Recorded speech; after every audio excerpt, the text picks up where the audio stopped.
कांबराच्या खोट्या प्रचारावर आणि सततच्या टीकेवर भाजप नेते नवनाथ बान यांनी जोरदार प्रत्युत्तर दिले आहे.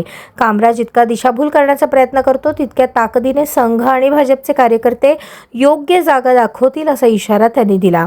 राज्यातील राजकीय वातावरण तापलेलं असताना हे वक्तव्य अधिक चर्चेला आलं आहे.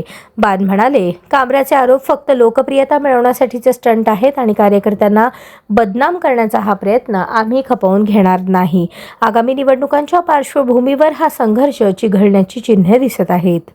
हत्ती चले बाजार, कुत्ते भोके हजार अशा पद्धतीची म्हण आहे आणि ती म्हण आज कुणाल कामराला लागू होते. राष्ट्रीय स्वयंसेवक संघाला 100 वर्ष पूर्ण झाली. या 100 वर्षात संघाने देशसेवा केली आहे, राष्ट्रनिष्ठा घेऊन काम केलेलं आहे.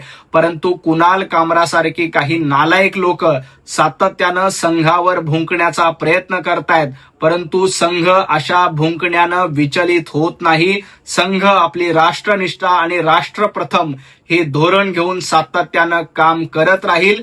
कुणाल कामरानं कितीही भुंकलं तरी त्याचा संघ कार्यावर काहीही परिणाम होणार नाही. राष्ट्रीय स्वयंसेवक संघाला 100 वर्ष झाली. या 100 वर्षाच्या इतिहासात अशा अनेक लोकांनी संघावर टीका करण्याचा प्रयत्न केला, परंतु देशातील जनता राष्ट्रीय स्वयंसेवक संघाच्या सोबत आहे. संघाचे लोक वेगवेगळ्या ठिकाणी कामं करत असतात आणि देशाला पुढे नेण्याचं काम करत असतात. संघाच्या या प्रवासात अशा पद्धतीनं टीका करणाऱ्याला जनतेनं वेळोवेळी उत्तर दिले. कुणाल कामरानी अतिशय खालच्या पातळीवर राष्ट्रीय स्वयंसेवक संघावर टीका केली.